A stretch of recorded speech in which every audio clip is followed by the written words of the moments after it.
Good day! This is Trusted Talk. If there's a problem, come and let's talk about it. I'm Jamaica Jorlin, your host for today, and we prefer dangerous truths than peaceful lies. Our guests for today, please welcome Mr. Philip Cacal and Miss Erica Rivera. Good day, Mr. Cacal and Miss Rivera. Thank you for attending today's episode. We are so glad to have you here, so how are you today? Good day, Miss Adrenaline, and we are also glad that you invited us to your show. Good day, everyone. I'm feeling good, Miss Adrenaline. Thank you for having us today. So let's get started. If there's a problem, come and let's talk about it. Because of the pandemic and constantly increasing cases here, we decided to use an online platform than face-to-face for our safety. This year, 2021, women are facing a new challenge, the COVID-19 pandemic. We all know that the virus affects and ruins many lives in every country. Today, we're going to focus on how the pandemic has affected women at work, including the unique impacts on women of different races, working mothers, women in senior leadership, and women with disabilities. We are also going to focus on the gender gap of employees and the emotional impacts of incidents of racial violence on employees. Mr. Cacal, what do you think the reasons why women employees negatively impacted during the COVID-19 pandemic? COVID-19 has disrupted the workplace in ways we've never seen before. Women are struggling into their jobs because a lot of them are working mothers. They also have a duty being a mother and a teacher to their children. Because of the pandemic, traditional education has been replaced by distance learning, so that many parents are now spending lots of their time guiding their children to learn. Speaking of hardworking women, Miss Rivera, why companies can afford to lose women leaders? Well, Miss Adrenaline, for several reasons, the possibility of losing a lot of women is so alarming because research shows that women are well represented at the top. And compared to the 40% of senior level men, the 50% of senior level women are in racial equality and consistently take a public stand for gender. Why Black women do not feel supported by others on their work during COVID-19? Black women already face more barriers to advancement than most other employees.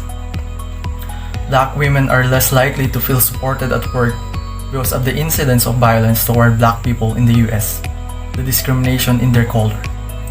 Today, they are also coping with the disproportionate impact of COVID-19 on the Black community and the emotional toll of repeated instances of racial violence falls heavily on them. Why Black women are facing even more challenges than white women? Well, that is because of the recent racial violence. Plus, white colleagues have strong allies at work compared to Black women, which causes them to feel like uncomfortable to talking with other colleagues. And from having judgment to them, they are likely to feel scrutinized and pressure when performing at work if their actions are reflect positively or negatively on people like them. Women have reversed the gender gap at Canadian universities in an age, entering the workplace in increasing numbers, opening up intriguing possibilities for potential employment trend as they and their diversity-conscious male colleagues move up the ranks. Women have held roughly 80% of this path in Canadian veterinary school for the past decades. According to the Association of Faculties of Medicine in Canada, the number of women applying medical school has increased, to the point that 56% of medical students are now female. Mr. Cacal, what do you think the reason of the gender gap between men and women? The reason is their gender roles, because we are believing in a lie that women are nurturing and men are the leaders. But that is wrong.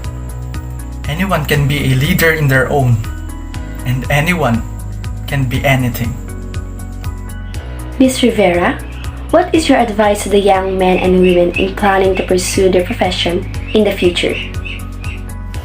My advice is don't base on gender stereotypical and cut the gender gap between men and women in choosing a profession. And according to veterinary surgeon Michelle Oblak, that we have grown up with societal expectation that women are nurturing and men are the leaders and those type of things. We hope that the society shifts to recognize that everyone can be a nurturing, that everyone can be a leader in their own right.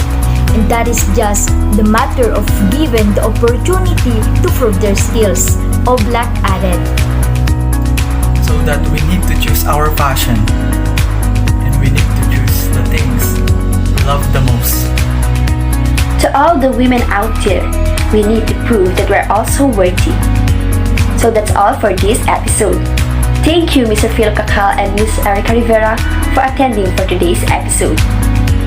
Once again, this is Trusted Talk. If there's a problem, come and let's talk about it.